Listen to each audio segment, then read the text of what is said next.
In this video, we're going to be looking at There Are Roughly Zones by Robert Frost. This is quite a classic Frost poem in the way that it uses everyday occurrences and symbols from nature to illuminate aspects of the human condition. So this one in particular examines our unwillingness to be constrained and our arrogance in thinking that we have no limits, like gods, which the rest of the world must pay for. Now, some people interpret this poem as being quite admiring of this quality in humans, but I personally think that it's more in tune with Frost's usual poetry if it's more derogatory of humans and trying to highlight their insignificance compared to nature, and also our arrogance in thinking that we're even more powerful than nature. However, it is important to acknowledge opinions and viewpoints that are different to your own, both in exams and in general. So hopefully I'll be able to point to a couple of things that will highlight opinions other than mine, but I did just want to preface this by giving you my outlook on this poem. Alright, let's jump into this analysis by going through the poem line by line. We sit indoors and talk of the cold outside, and every gust that gathers strength and heaves is a threat to the house. But the house has long been tried. There is a contrast here of the humans, safe and warm inside their house, and nature, which is bitterly cold and wild outdoors. There is also alliteration of the g sound in gust and gathers, and this really ups the drama of the storm. Then there's the word threat, which sets up the idea immediately of this conflict between man and nature. We think of the tree. If it never again has leaves, we'll know, we say, that this was the night it died. It is very far north, we admit, to have brought the peach. The family inside the house are thinking about their tree outside, and this is a peach tree that they have brought north to a much colder climate than it would usually grow in. So this is sort of a symbol of humans messing with nature, and today's equivalent could be genetic modification. So we can do it, but it's not in tune with nature and it often has negative side effects. The tree also juxtaposes with the house. So juxtaposition is when two things illuminate each other through contrast.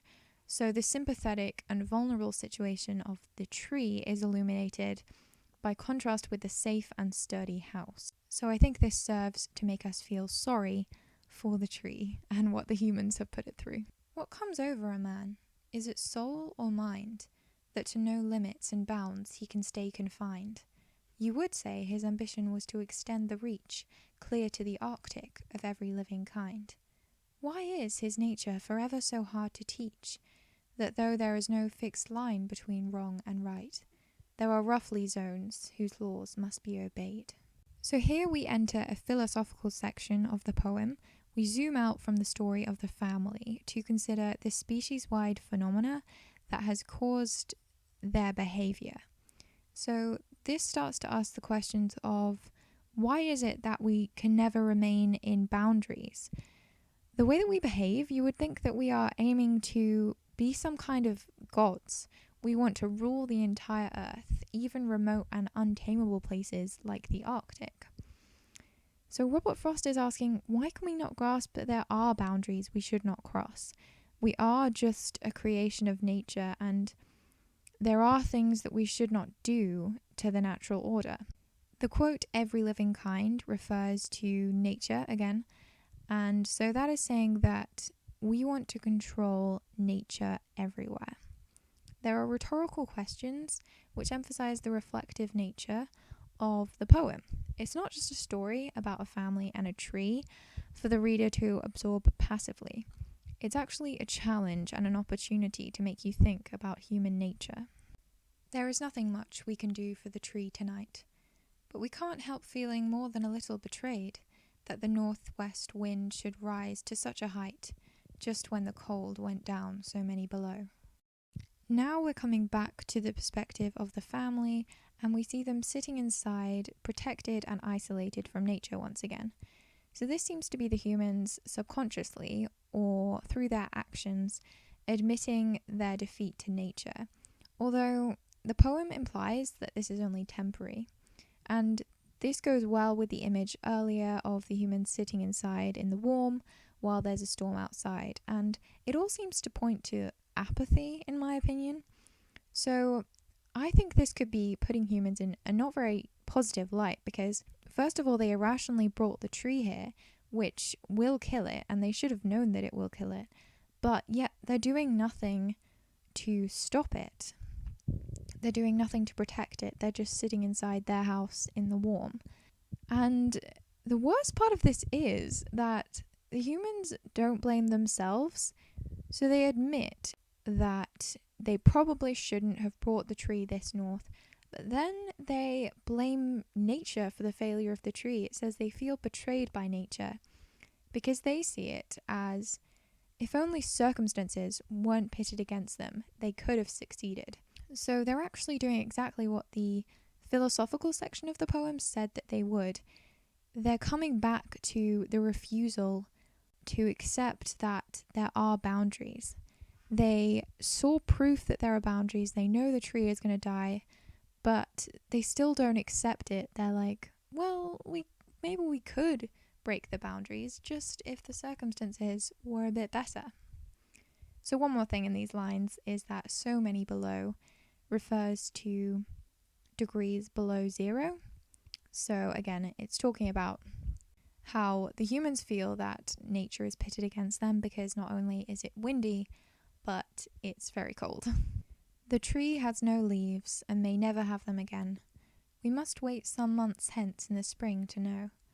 But if it is destined never again to grow, it can blame this limitless trait in the hearts of men. The first two lines here portray a sad and broken image of the tree, which again makes us feel sympathy for it.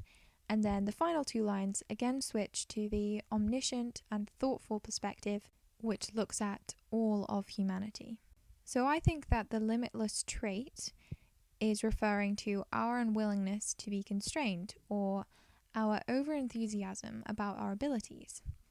So limitless has been said by other people to have this kind of underlying tone of admiration, which I can definitely see, especially because in the hearts of men sounds like this kind of proud king's speech from Shakespeare or something.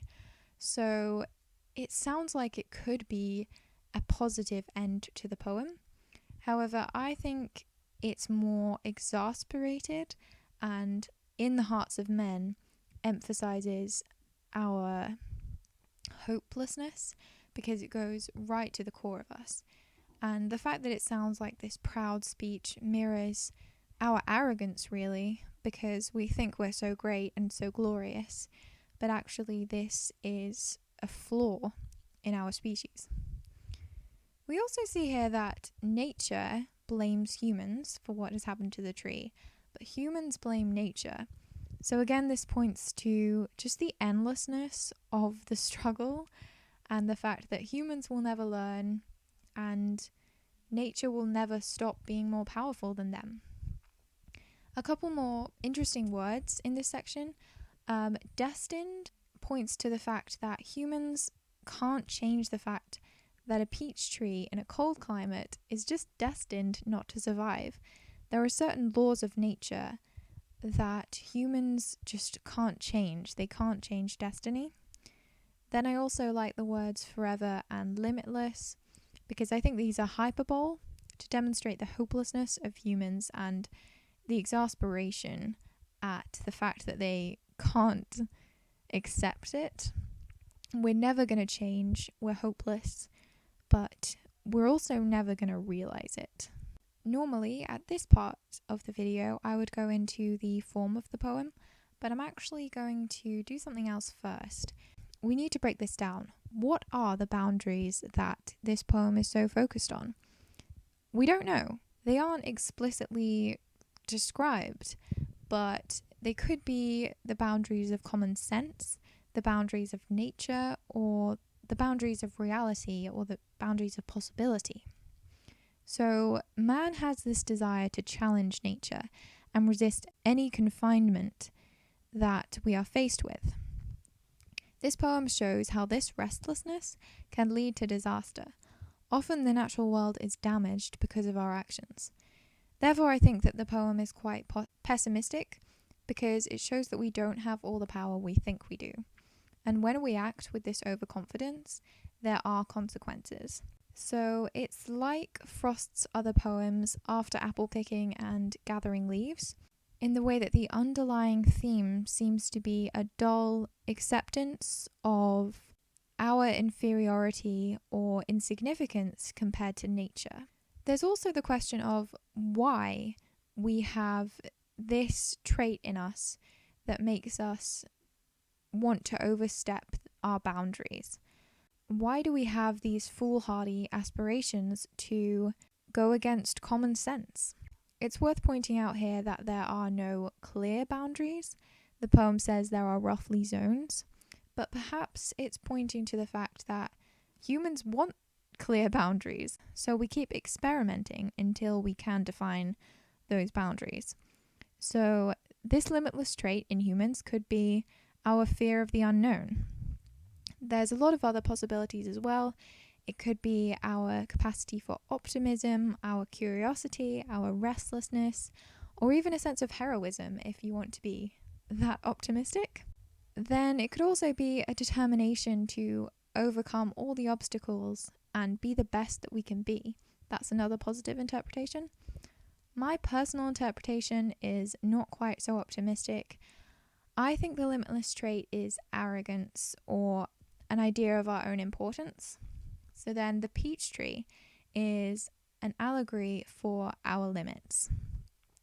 The humans planted the tree because we thought that we could overcome those limits. We could overcome nature, but we couldn't. Yet still, the humans in the poem believe that they could have done, and it was simply chance that stopped the tree from growing. So in this way, we ignore the signs, we ignore common sense out of this sort of bigoted sense of our own power. One more thing on the theme of boundaries, it has similarities with Frost's poem Mending Wall, in that boundaries are not natural, it's just that humans like them, or at least very specific, defined boundaries aren't natural. Boundaries come in the form of rough zones, but then when we think we can mark them out for ourselves, we are misguided. Okay, now let's move on to the form. So there is first person plural perspective in much of this poem, which gives a conversational sense of the family talking by the fireplace in their cozy house. But this is interrupted by some omniscient, grand questioning sections. So the image of the family and the conversational manner of speaking when describing them also serves to ground the poem in a recognizable perspective. There are elongated lines, rhyme patterns of 5 lines, but these are often disrupted and not following any clear pattern. So the poem pushes the boundaries of poetic form, and this really mirrors how humans push the boundaries of nature. One thing I love in the form of this poem is that the tree is not personified. I think this is a really clever thing that Frost has done, because usually when he has natural symbols to represent human nature, he will personify them. But because this is a poem about man versus nature, or the negative effects of man on nature, the tree is a victim. It's not one and the same with humans. So overall, I think that the irregular rhymes and the scattered point of view gives a real sense of unease that mirrors the storm outside, and the unanswered conflict of the poem of who wins, man or nature. Will the conflict ever end? Again, I'm going to try something new, which I've never done in one of these videos, but this is sort of related to the form in that I wanted to point out some interesting language used in this poem. So first of all, there's the word blame, which is used in the final line. It can blame this limitless trait in the hearts of men. And it's also implied in we can't help feeling more than a little betrayed. And I think blame is an interesting word to use here because blame is very accusatory. It's exclusive and it's combative. So it emphasizes the opposition between man and nature. Then there's ambition. You would say his ambition was to extend the reach clear to the Arctic. So ambition has connotations of hope, self-confidence, optimism, but ambitions are not guaranteed. So I think this shows how humans have faith in themselves and aim high, which is a result of their arrogance, but it might not be the truth. And finally, he talks about the Arctic, which I think is a really effective image to bring forward because it has connotations of danger, of remoteness. It's wild nature, it's untamable. Yet humans want to control nature even there. And that really emphasizes how sort of ridiculous humans have got in their greed for superiority over nature or for power. One huge aspect of this poem is contrast. So I'm just going to point to a lot of contrasting things in the poem. There is a contrast of man's boundless imagination or his perception of his ability against the boundaries of reality. Then there's man's will and determination versus nature's sheer power. There's contrast of right and wrong, and probably most important, fixed versus rough. So humans like things to be precise and fixed by neat little lines and boundaries and stuff, whereas in reality, in the natural order, there are only roughly zones. So I think that the moral of the poem is that we must learn to respect this and tune into what nature is telling us.